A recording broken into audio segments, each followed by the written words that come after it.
Яңалыклар вакыты үз эшен башлап җибәрде. Студияда Алсу Нуриева, исәнмесез? Әлмәтне кордан чистарту дәвам итә. Бүген студентлар да кулларына көрәк алды.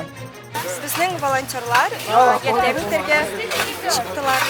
Азнакайда утлы юллар кичкән танылган эшмәкәр истәлегенә мемориаль такта куелды. Ул минем тормышымда бер зур терәк, таяныч булды. Балаларның яраткан, ышанычлы әтиләре. 2022 елның 7 февралендә 3 сәгать 33 минутта Әлмәт районы Нолинка авылының Лесная урамында мунчада янгын чыгу турында хәбәр килә.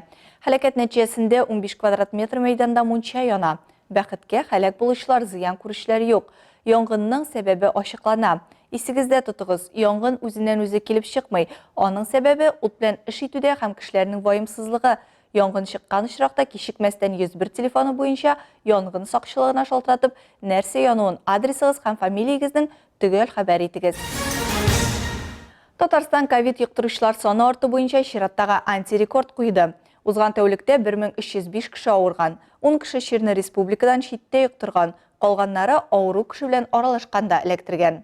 96 кеше хастаханәгә салынган, 1209 кеше өйдә дәвалана, диелә Татарстан сәламәтлек саклау министрлыгының матбугат хезмәте хәбәрендә. Ковид йоктыручылар арасында 18 яше тулмаган 92 бала бар. Коронавирус йоктыручыларның яртысы Казанга туры килә. Чаллыда 278 очрак теркәлгән. Районнар арасында Арча, Тукай һәм Буада авыручылар күп булуы ачыкланган. Пандемия башланганнан бирле республикада коронавирус инфекциясы йоктыручылар 56 меңнән арткан. Татарстанда 40500 кеше коронавирустан терелгән. Узган тәүлектә 3500 кеше вакцинация узган. Барлыгы 2,4 миллион кеше прививка ясаткан. Шуның 1,8 миллионы 2 компонентында ясаткан. Төп темаларга. Җир шарында барысы да гармониягә корылган. Узган елның җәендә күзәтелгән гадәттән тыш исселек һәм корылыкны ишелеп яуган кар компенсацияле төсле. Бер якта моңа шөкранә итсәк, икенче яктан тизлеккә корылган заманда бу хәрәкәткә комачаулык итә. Таякның юан башы әлбәттә коммуналь хуҗалык эшләренә җилкәсенә төшә. Әлмәт автомобиль юллары идарәсе һәм идарәче компаниялар каршында торган төп бурыч калабызның кардан чистарту. Әлегә кадәр бу юнәлештә эш башкарылмый тормады әлбәттә. Шулай да атна азагындагы явым-төшемнәр һәм һава торышының җылытып җибәрүе аларның барысында чыдамлыкка сынады. Үзәк юллар әле ничек тә чистартыла, анысы әминә ишек аларына илтә торган икенче юллар кар боткасына әверелеп, җәяүлеләргә дә, автомобиль йөртүчеләргә дә комачаулык ясады. То, что вы отчитываетесь по одному-две машины, но это не вариант. Такими силами мы в течение месяца будем очищать город. 4 февральдә Әлмәттә кар чистарту буенча оператив штаб җыелды. Анда идарәче компаниялар директорлары һәм шәһәр автомобиль юллары идарәсе вәкилләре катнашты. Очрашу барышында төп тема әлбәттә ишек аллары һәм шәһәр юлларын кардан чистарту. Әлбәттә соңгы атнада кар күп ява, юллар, ишек аллары, йорт яна территорияләре чистартып өлгермисез. Шулай да бу төп бурычларның берсе диде. Әлмәт районы башкарма комитеты җитәкчесе Айнур Исхаков коммуналь хезмәт җитәкчеләренә мөрәҗәгать итеп. Все без выходных, в субботу все работаем. К концу следующей недели город должен быть чистый. Это касаемо ваших территорий. Еще раз подчеркиваю, въезды, выезды центральных улиц, это тоже ваше. Идарәче компаниялар җилкәсендә ишек аллары гына түгел, үзәк урамнарга керү һәм чыгу юллары чистартуда. Җылыта башлану белән түбәдән кар төшү куркынычы да арта. Шуңа күрә аларны вакытында чистартырга кирәк. Калабызны кардан чистарту буенча күмәк эш әледән-әле оештырылып тора. Шул исәптән ишек алларында да идарәче компаниялар исәпләп чыгарганча 4 февраль көннегенә дә 104 ишек алдында кардан чистарту буенча 20 төягеш эшләнгән. Бу исә якынча 125 КАМАЗ кар шәһәребездән читкә чыгарылган дигән сүз. Ләкин эш бетәргә әле күренми. Кар әледән-әле төшкәләп тора. Радифа Нуманова, Рафаил Сафин, яңалыклар вакыты, Луч Әлмәт телекомпаниясе. Күп кенә әлмәтлеләр кар проблемасын үз көчләре белән хәл итәргә кереште. Социаль челтәрдә күп фатирлы йортларда яшәүчеләрнең бергәләшеп чыгып ишек алларын чистартканын бер юлы берничә видеороликта очратырга мөмкин. Әлмәт сәүдә ихтисад техникумы студентлары да шәһәрне кардан чистартырга булышырга ниятләгәннәр. Алар бүген кар чистарту мәсенә чыктылар.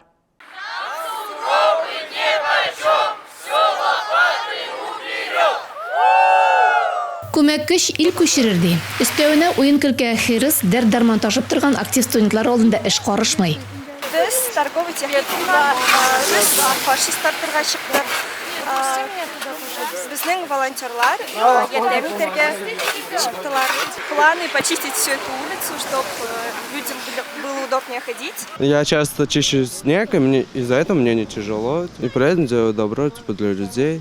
Чехов урамындагы җәяүләр аллеясы танылган язучы Антон Павловичка куелган һәйкәл алды. Хәтта эскәмияләр барыста студентлар ярдәме белән тиз вакыт аралыгында чистартылды. Тагын бер төркем Маяковский урамында эшләде. Әлмәт сәүдә техникумы волонтерлары өлкән буынга да ярдәм итә. Шушы көннәрдә алар Усманов урамында яшәүче Наилә апаның ишек алдын кардан чистартканнар. Әлмәт сәүдә икътисад техникумы студентлары башлаган флешмобка һәрбер теләгән кеше кушыла ала. Моның өчен бар тик көрәк һәм теләк кирәк. Алсу Амирова, Фәлсафин, яңалыклар вакыты Луч Әлмәт телекомпаниясе. Синоптиклар фаразлауынча, бүген бераз кар явуы һәм тотрыксыз талгын җил исүе көтелә. Юлларда бозлавык барлыкка килә. Моннан тыш төнлә һәм иртән республикада томан төшә. Бу күз күременең 500 метрга кадәр начараюына китерә. Әлеге уңайдан дәүләт автоинспекциясе машина йөртүчеләрне юлларда игътибарлы булырга чакыра. Юл хәрәкәте куркынычсызлыгын тәэмин итүче тизлекне сайларга, юл читенә чыгу белән бәйле куркыныч маневрлардан тыелып торырга кирәк. Куркынычсызлык кайышларын эләктереп йөрү зарур. Катлаулы һава шартлары вакытында җәяүлеләрдән дә саклык таләп ителә. Җәяүлеләр бар тик җәяүлеләр юлы буенча гына һәм светофорның рөхсәт ителә торган сигналы булганда гына юл аша чыгыгыз. Киләчәк тормыш безнең кулларда, үзегезне саклагыз. Азнакай районы Камышлы авылында Әфганстан сугышының утлы юлларын кичкән, авылның районның үсешенә зур өлеш кертеп калдырган танылган эшмәкәр Миргазиян Габдулла улы Динмөхәммәтов истәлегенә мемориаль такта куелды. Аны ачу тантанасында район башлыгы Марсель Шәйдуллин, әфганчылар, авыл халкы, гаиләсе катнашты. Әдәм башы ниләр генә күрми бу дөньяда. Төрле сынаулар аша үтеп тә сынатмаучыларның берсе ул Миргазиян Динмөхәммәтов. Район башлыгы Марсель Шәйдуллин аның турында якты истәлекләрне яңартты. Җитәкчебез, дустыбыз, депутатыбызны искә алабыз. Менә Миргазиян Габдуллович истәлегенә шундый олы зур чара үткәрәбез Камышлы авылында.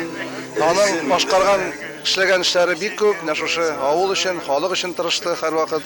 Аңа инде без һәрвакыт рәхмәтле һәм Галия апага бик зур рәхмәт. Аларның балаларына, тормыш иптәшенә һәм барлык Камышлы авылы халкына менә шундый егет үстергәннәр өчен олы зур рәхмәтебезне җиткерәбез. Әлеге чарада Миргазиянның әнисе Галия апа, гаиләсе, якыннары да катнашты.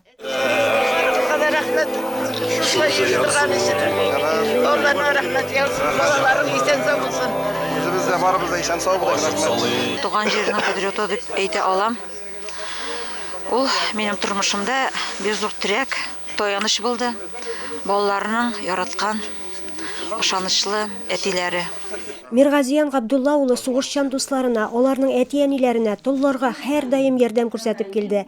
Инвалидлар, балалар өчен чаралар үткәрде, спорт ярышлары оештырды. Туган авылы Камышлыны үстерү өчен дә күп эшләр башкарды, мәчет төзүгә ярдәм итте. Ул бүтән егетләрне ярдәм итте, егетләр булдыра хәтле.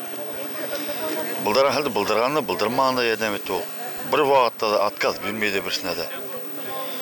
Егетләр белән сөйләшәк тә, була ничә булмасын, була. И вопрос һәр вакытта да положительный. Алга таба мәчеттә патриот райондаш рухына багышлап намаз укылды. Зияратка аның каберенә чәчәкләр куелды. Илмира Шәрифуллина, Рөстәм Әкбәров, яңалыклар вакыты Луч Әлмәт телекомпаниясе. Хәзер кыска вакытлы реклама бүленәчәкбез. Аның артыннан ук безнең эфирда. Бүген ватаныбызның символы көне. Бабасының лайыклы дәвамчысы районыбызда кәсепчеләр арта. 2 ел элек, наверное, инде агач эше белән. Әлмәт көрәшчесе спорт мастеры кандидатын раслады. Моя победа позволила выполнить мне норматив мастер спорта. Реклама тиз узачак. Безнең белән калыгыз. Бүген Татарстан гербы көне. Республикабызның ак барсы ул ватаныбызның гадәти символы булып тоелырга мөмкин.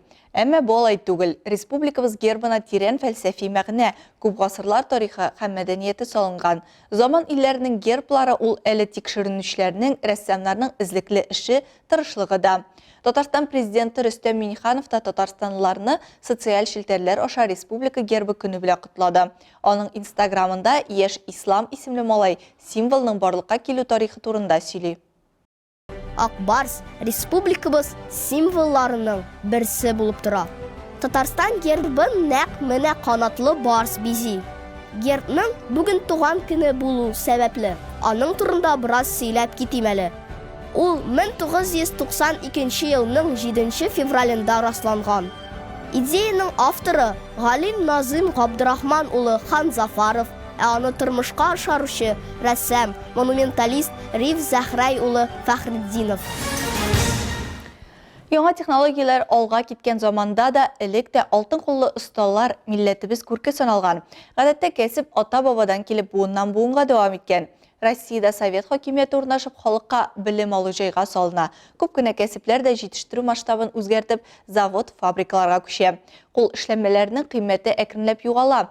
Шулай да бүген Россиядә халык кәсепләрен тергезү башланды. Кайчандыр күренекле булган осталарның дәвамчылары да табылды.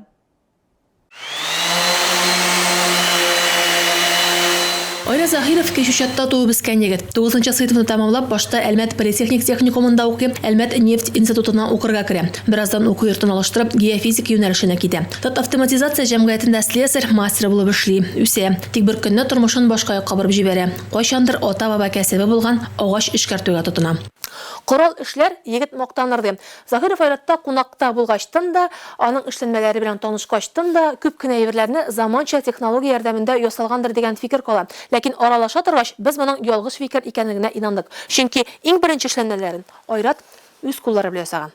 Айратның бабасы Габдулла ага да кешүчатның атаклы балта остасы булган. Ризаэддин Фәхреддин мемориаль музеенда аның куллары белән ясалган тумбасы саклана. Музей директоры Диләрә Гыймранова сүзләренчә, кешенең һөнәр сайлавында аның геннары хәлиткеч роль уйный. Айрат очрагында бу һичшиксез шулай. Башта тимер белән шөгыльләнәм, мунчап эшләре вартайм, әти вартырга өйрәтте, сварка белән мунчап эшләре белән шөгыльләндем. Аннан соң менә буквально бер 2 ел элек, наверное, инде агач эше белән.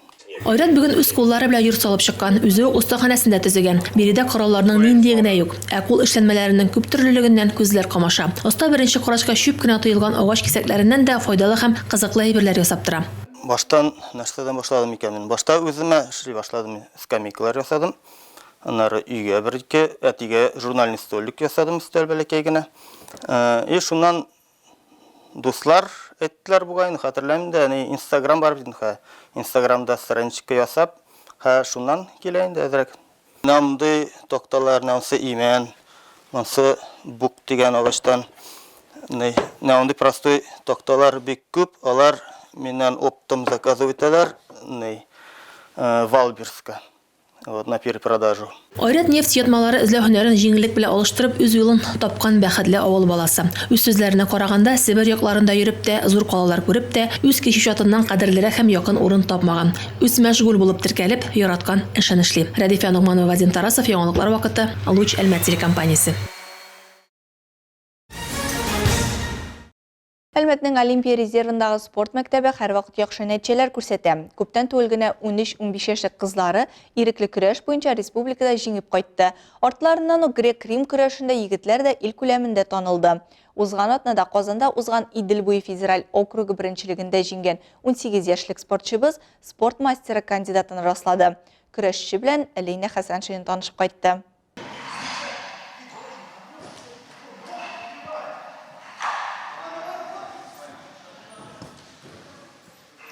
Көрәшчеләр сынган колак һәм көчле муен белән аерыла. Беренче карашка күнегүләре бик җиңел булса да, чынлыкта исә бу алай түгел. Үзем эшләп карадым.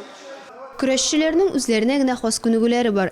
Ниндиләр икәнне безгә грек-рим көрәше буенча спорт мастер Эдуард Гаджиев аңлата торды. Яңа гына спорт мастерын алган Адель Насибуллин күрсәтеп барды. Прокачиваем шею, уши разминаем, чтобы не сломались двумя руками. Вот. Эти специальные упражнения на каждой тренировке делают у нас ребята. Адель покажет. Вот. Качаем шею в упоре. Вот. Дальше качаем шею на мосту. Вот мы на Борцовском мосту происходит.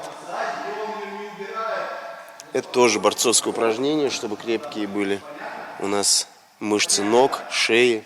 Көрәшчеләргә башны келәмгә тидерми үз тәнеңне ыргыту да хас. Бу универсал спортчылар баш һәм кулны селкетмичә аяклар белән тәнне йөгертүне дә булдыра. Вот есть у нас забегание. Покажи, вот смотрите, у него голова, руки на месте, бегает только туловище, видите? Могу предложить попробовать. Перевороты, обычно с Борцовского моста в упор. 30 январдан 1 февральга кадәр Казанда Идел буе федераль округы беренчелеге узган иде. Барлыгы 6 медаль иясе булган Татарстан командасының 3 бүләге Әлмәт көрәшчеләренеке. Перед этими соревнованиями здесь провели сборы и повезли наших мальчишек. 4 человека повезли, мы 3 медали привезли в город. Это золото и 2 серебра. Золото занял Насыбулин Адель. Он также выполнил норматив мастера спорта. Әлмәтнең Олимпия резервы спорт мәктәбе беренче елына спорт мастерларын үстерми. Без әлеге мәктәпнең уңышлары турында еш ишетергә күнеккән. Чынлыкта исә бу максатчанлык спортчының да тренерларының да зур тырышлыгы нәтиҗәсе. Адель Насибуллин грек-рим көрәше белән 11 ел шөгыльләнә. 18 яшьлек егетнең иң зур нәтиҗәләре ил беренчелегендә алган бронза медале һәм быелгы беренче зур нәтиҗәсе узган атнада безнең округта алган беренче урыны. В моей весовой было 8 человек, я боролся 3 схватки.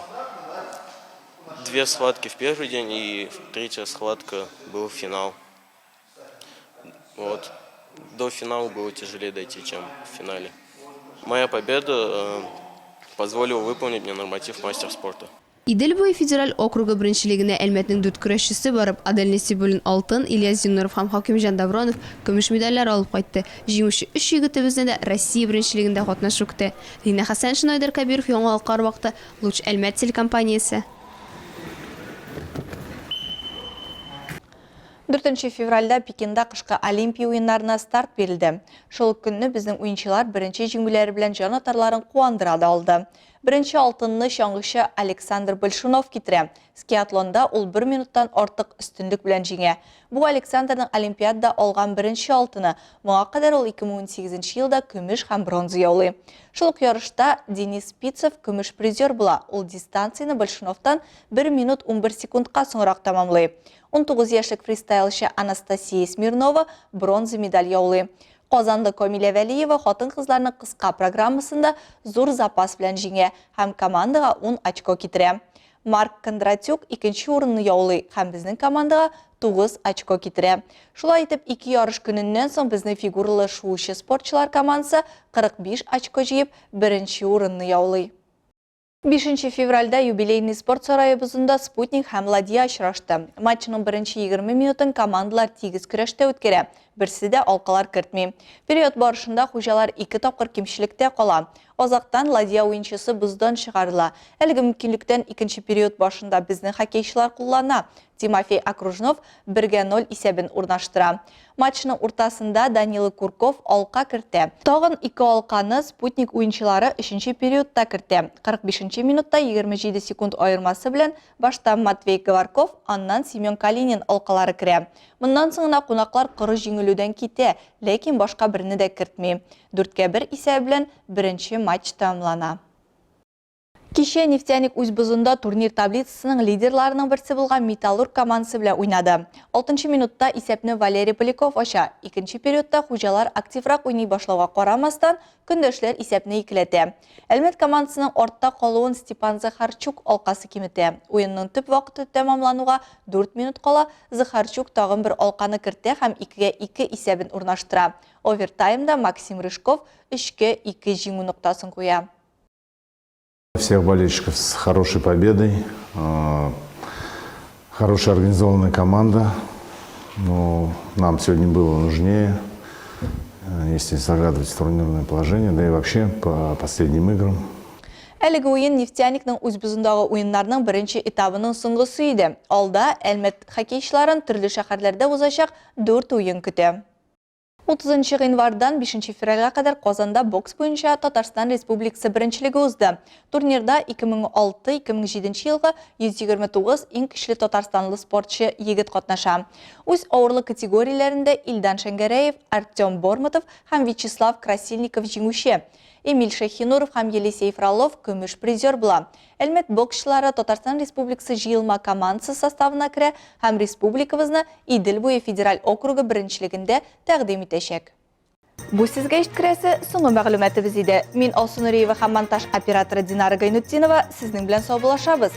Киләсе очрашуларга кадәр.